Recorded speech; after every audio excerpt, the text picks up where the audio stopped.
Assalamualaikum warahmatullahi wabarakatuh. Pada kesempatan kali ini, kami akan mempresentasikan hasil diskusi kelompok kami tentang soal dan pembahasan model Baumol dan model Miller-Orr. Untuk itu, perkenalkan anggota kelompok kami yang terdiri dari saya sendiri, Dwi Widyaningrum, NIM 4319002, Nur Salma Fitria, NIM 4319001, Sinta Ameliani, NIM 4319019, Novelia Amanda, NIM 4319027, dan Sinta Hafena, NIM 4319041. Model dari manajemen kas ada dua. Yang pertama, model persediaan atau manajemen kas model Baumol.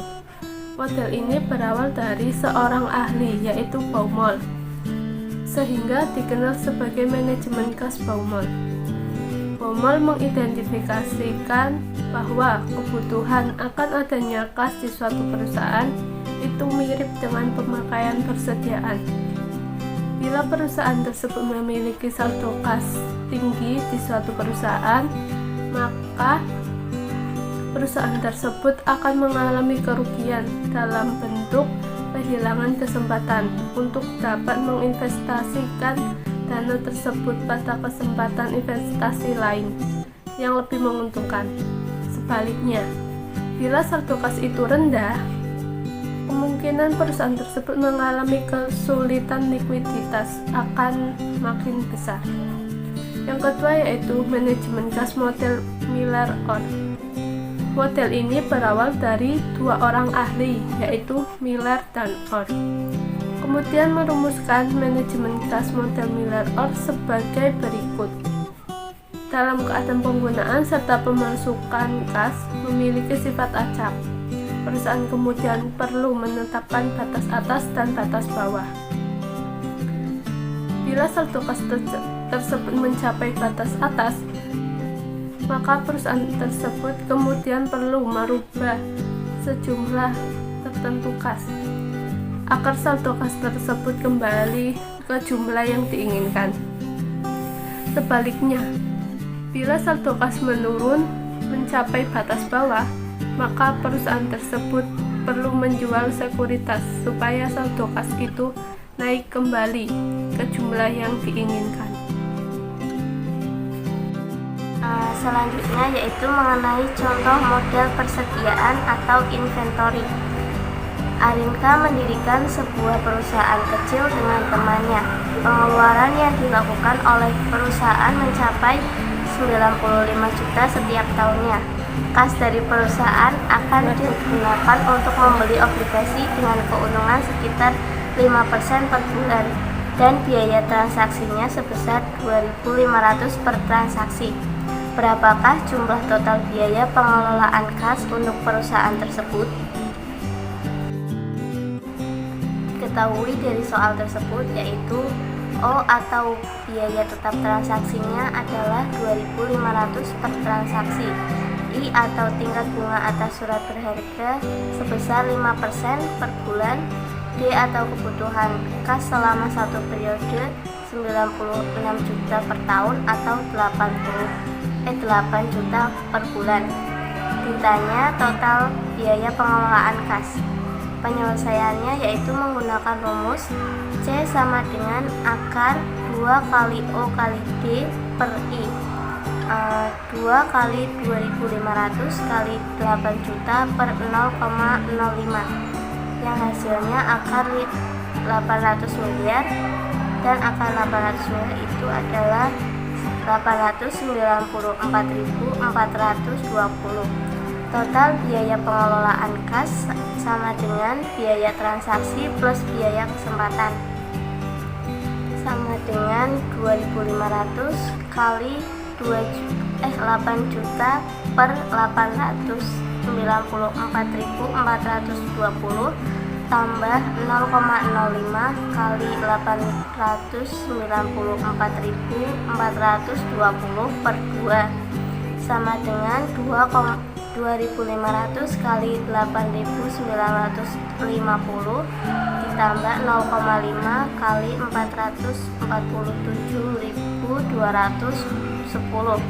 sama dengan 22.375.000 ditambah 22.360, hasilnya 22.397.360. PT Jaya Angkasa mengantisipasi pembayaran untuk tahun yang akan datang sebesar 94 juta rupiah. Perusahaan ini menentukan bahwa biaya untuk mengkonveksi surat berharga menjadi kas dan sebaliknya sebesar Rp16.000. Saat ini investasi pada portofolio surat berharga menghasilkan 14% setahun. Berapakah jumlah total biaya pengeluaran kas untuk perusahaan tersebut? Kemudian penyelesaiannya, titik balik sama dengan akar 2 kali Rp16.000 dikali Rp94.000 dibagi 0,14 sama dengan Rp4.635.268. Nilai setiap Rp4.635.268 diterima setiap pengisian kas.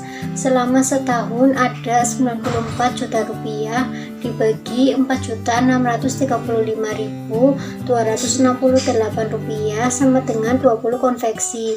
Rata-rata saldo kas adalah sebesar Rp4.635.268 dibagi 2 sama dengan Rp2.317.634. Selanjutnya, total biaya untuk mengeluarkan kas sebesar Rp16.000 dikali 20 ditambah 0,14 dikali Rp2.317.634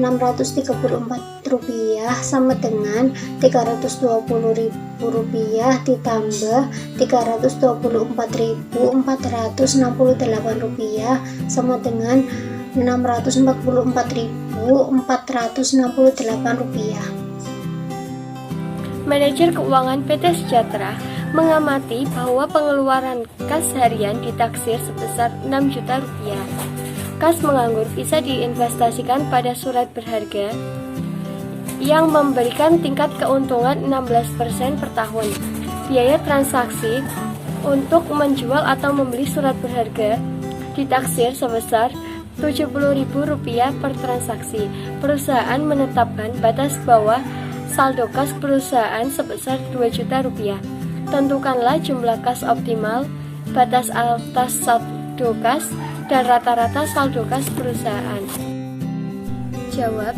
Yang pertama, jumlah kas optimal sama dengan akar 3 dari 3 kali 70.000 dikali 6 juta kuadrat dibagi 4 kali 0,0004 ditambah 2 juta sama dengan 16.780.334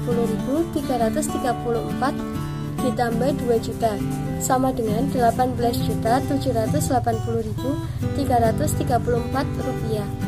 Yang kedua, batas atas saldo kas sama dengan 3 kali 18.780.334 dikurangi 2 kali 2 juta sama dengan 56.341.002 dikurangi 4 juta sama dengan 52.341.002 rupiah. Yang ketiga, rata-rata saldo kas sama dengan 4 kali 18.780.334 dikurangi 2 juta dibagi 3 sama dengan 75.121.336 dikurangi 2 juta dibagi 3 sama dengan 73.121.336 dibagi 3 sama dengan 24.373.778 rupiah. Contoh soal selanjutnya yaitu berdasarkan catatan manajer keuangan PT Sanjaya, ternyata pengeluaran kas setiap hari bersifat random atau acak. Deviasi standar kas harian dihitung sebesar 7.500.000. Kas yang tidak digunakan diinvestasikan pada sekuritas dengan per bulan 1,3%. Biaya transaksi untuk menjual sekuritas sebesar 75.000. Untuk setiap transaksi, perusahaan menetapkan batas bawah sekuritas perusahaan sebesar 5 juta. Tentukan jumlah kas optimal, batas atas, saldo kas, dan rata-rata perusahaan. Diketahui biaya transaksi 75.000. Standar deviasi 7.500.000. I per bulan 1,3%. I per hari 0,000433. Saldo kas minimal 5 juta.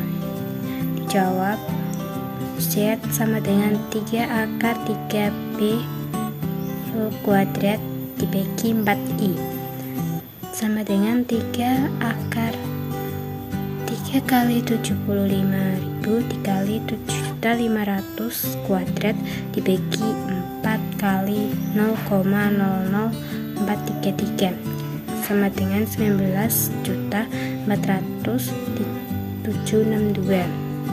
Jadi sekuritas yang dijual adalah 19.400.762. Untuk batas atas, rumusnya H sama dengan 3 sheet saldo kas minimal 3 kali 19.400.762 ditambah 5 juta sama dengan 58.202.286 ditambah 5 juta sama dengan 63.202.286. Dan yang C 4 Z dibagi 3 plus saldo kas minimal sama dengan 4 kali 19.400.762 dibagi 3 ditambah 5 juta sama dengan 25.867.682,67 ditambah 5 juta sama dengan 30.867.682,67 sama dengan dibulatkan 30.867.683. Sekian presentasi dari kelompok kami, kurang lebihnya mohon maaf. Wassalamualaikum warahmatullahi wabarakatuh.